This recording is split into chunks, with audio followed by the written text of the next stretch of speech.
જી તમારું નામ? શિલ્પાબેન. શું રજૂઆત છે શિલ્પાબેન? અમારી રજૂઆત એ છે કે છોકરાઓના સ્કૂલ ખુલે એનાથી 3 દિવસ પહેલા અહીંયા આ રોડ ઉપર કામ ચાલુ થયું હતું. અત્યાર સુધી બધા ખાડાને પૂરવામાં આવ્યા નથી. દર દિવસ છોકરાઓને ખાડામાં પડી જાય. અમારી એક્ટિવા હોય કે અમે 2-3 લડીઓ, કાલે મારે સામે સ્લીપ થઈ ગઈ હતી, હું 2 વખત હું પોતે પડતી વંચી છું. હવે આજે 20 દિવસ થયા, ત્યાં સુધી કઈ કામગીરીનો સુધારો આવ્યો નથી. એ ક્યારે થવાનું? શ્રેયસ ગરનાથી લઈને ખોડિયાર માતા મંદિર સુધી આખું રોડની હાલત આ છે. જો તમે નીચે જોઈ શકો કેવી રીતે ખાડા કચરા બધા અહીંયા છે, એમાં ગાડી કેવી રીતે નીકળે?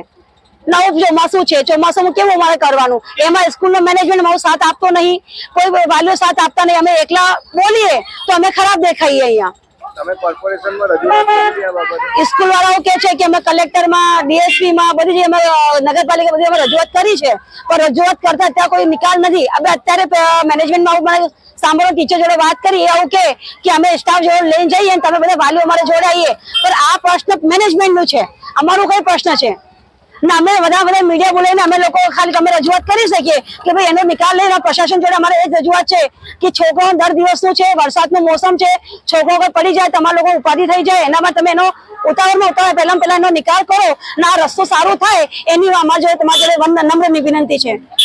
અને શું રજૂઆત છે તમારી? મારું નામ રાજેશ દવે છે અને રજૂઆતમાં એવું છે કે આ ઈટીએસ સ્કૂલની જે રોડ પડે છે ત્યાં સ્કૂલ ચાલુ થતા પહેલા 5-7 દિવસ પહેલા જ આ કામગીરી ચાલુ કરી હતી. હવે સ્કૂલ પણ ચાલુ થઈ ગઈ છે, પણ હજી સુધી કોઈ કામગીરી પૂર્ણ થઈ નથી. હવે આ કામગીરી પૂર્ણ થઈ નથી.